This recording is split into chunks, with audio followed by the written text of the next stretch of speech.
Hello, Ronnie Keith here again. I'm going to do something which I have never done before now. I'm going to attempt to unmount my original Dendrobium jenkinsii,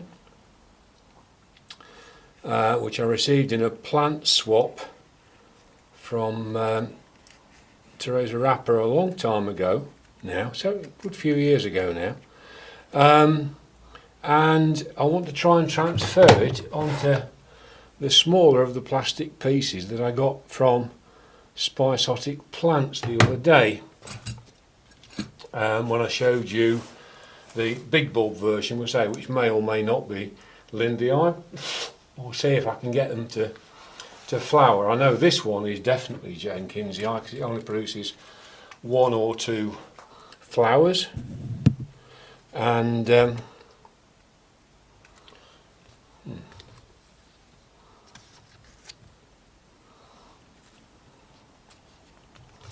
oh yeah, that's a leaf off one of my amaryllis, which is a big beast. Is that right? That's taken the hanger off it.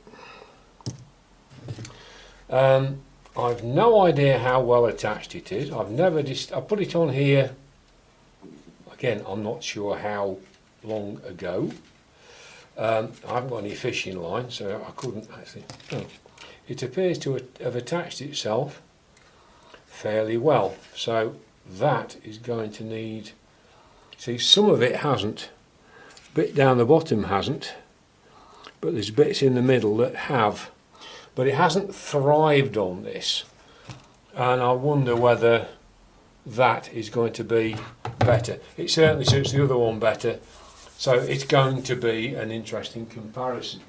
What the guys at Spicesotic said was they used a moss, a very small amount of moss, to just give it something to sit on, to let the roots absorb the moisture. Not a lot, just a little bit, just long enough for it to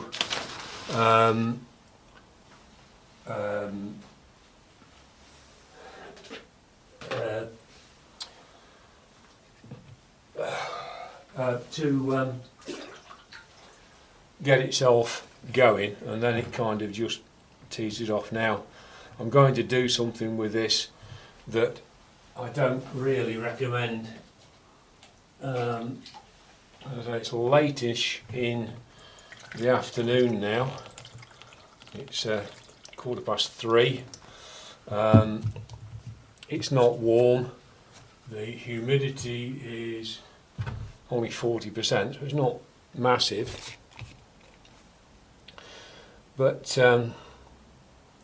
let's see whether by doing that it will help it come off. It seems to be lifting a little bit better. I am really desperate not to cause it any massive damage, which is so very easy.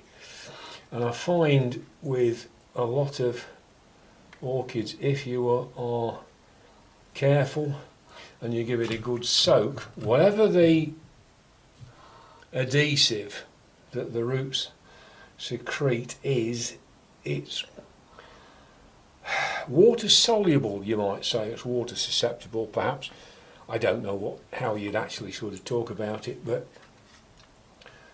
soaking it does seem to help you get the bark pieces off.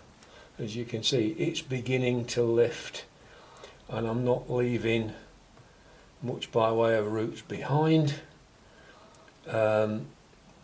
It isn't coming off. There we are. There's a few in there that don't want to come. They've gone right down into a cleft. Can I tease them off with that? Yeah, that's really gone down into a notch in the bark. These are fighting for little crevices to really latch into place, and they aren't. Oh dear, he's at lovely new roots, and I am at considerable risk of causing quite a lot of damage. I don't want to do that, but I think that one's come away fairly well. I'm not sure these others are going to. We're nearly there. See that? You see that one? You can see here is actually going down into the bark. That's come out okay. That one's come out okay. So I've just got a couple. That one. And that one. No, it's broken. Oh well, never mind. But that's come off without doing too much damage, thankfully. I haven't seen the back of this thing for quite a long time, and the roots don't look too bad. We've got some new growths on it. A little bit of moss there. So I think if I do the same kind of thing, if I put it on there and then put a little bit of moss, sort of pack some moss into the mat, it will give it the chance to do something. Will it? I don't know. I mean, will it grow on here? Which way up should it go? That's the next question. It's been used to being that way up, so I suppose. Well, we've got some leaved bulbs down the bottom. So I am going to do again what I did last time, considerable more ease I suspect, and weave this. It's just ordinary gardener's plastic covered wire. It's the kind of thing you can get in any garden centre.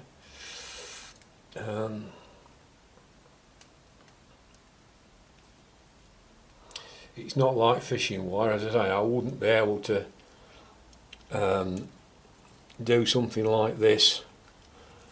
Looks like I'm going to have to do it in more than one place at that. Although now that's got that fairly tight, but I think if I snip that off, where are my little clippers? If I take that off and do something similar slightly higher up, just work my way through. I don't want to trap too much of it down. Oh, that isn't working.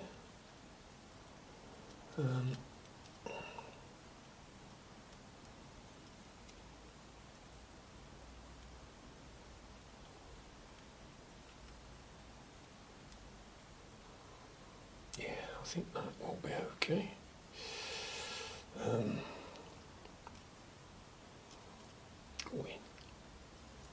Go on, you devil. There we are. Got that through there, that one through there.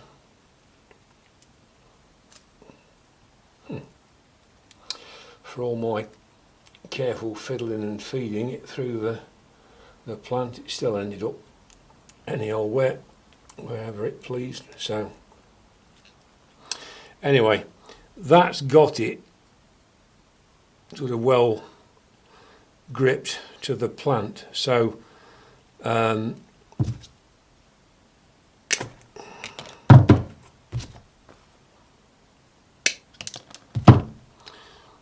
that I think will work okay. I think, he said famous last words. You know, it's like all orchids, they don't like to be unstable. If they're unstable, they can't put the roots down and might well stop putting roots out altogether. I've seen that wondered why and been told, and then it makes sense, of course. So that's remounted the jenkinsii. I've got to put some moss to it. I haven't got any prepared, so I'll have a go at that and I'll put the thing on. But that's the basic video. That's me. I've taken it off, I've put it on, and so if we put these two plants, this one, excuse me, the original jenkinsii plus the new one, as part of the development group, we'll see how they go, along with the Vanda nana and the Vanda apricot brandy. So I'll have another look at these in probably February now, I would think, since it's the end of November. So give it 3 months so we can actually see some change. That'll be end of December, end of January, end of February, something like that. So all being well, I hope this helped this one to kick off and go. But we'll just have to wait and see, won't we? And isn't that always fun? Right, I hope you've enjoyed that. Something very different for me. I know it's effectively yet another Jacko repot, but no, I think this one, it's twofold really. It's can I make did this want remounting? Not as much as my Ornithophora radicans, which is one I'll have to do fairly soon. But it didn't dislike that mount. On the other hand, it wasn't doing brilliantly well on it. So is this going to be better? I don't know. It might be. For all I know, it might very well be. I mean, it certainly seemed to suit the other one. So keep our fingers crossed, shall we? Right. Bye for now. Right, let's put a bit on the back. I'm going to try, if I can, to show you how I put moss into one of these. I'm taking a leaf out of Roger's book and I'm putting the moss on the top of the mount near the orchid. I am not putting the moss underneath the orchid. Well, there's a good reason for that. If you put moss on the mount and then put the orchid over the top, then you've got to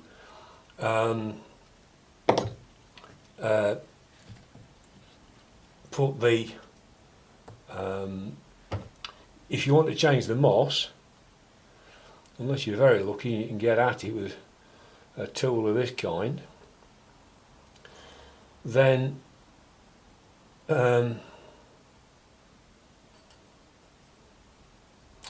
you can't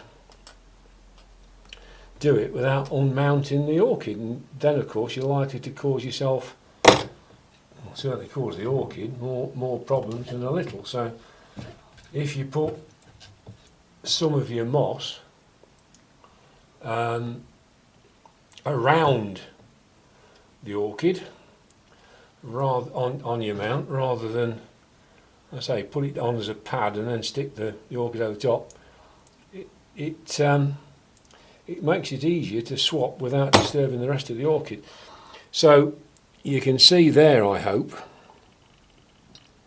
that I've just put some moss around where I can see newish roots and what have you, and that should help the plant get some moisture while it sorts itself out and get settled onto this new mount. So again, I thought, having got the moss sorted, I thought you might have a quick look at that from a bit on the end. So thanks for watching. Hope you enjoyed that lot overall. I look forward to seeing you soon. Bye for now.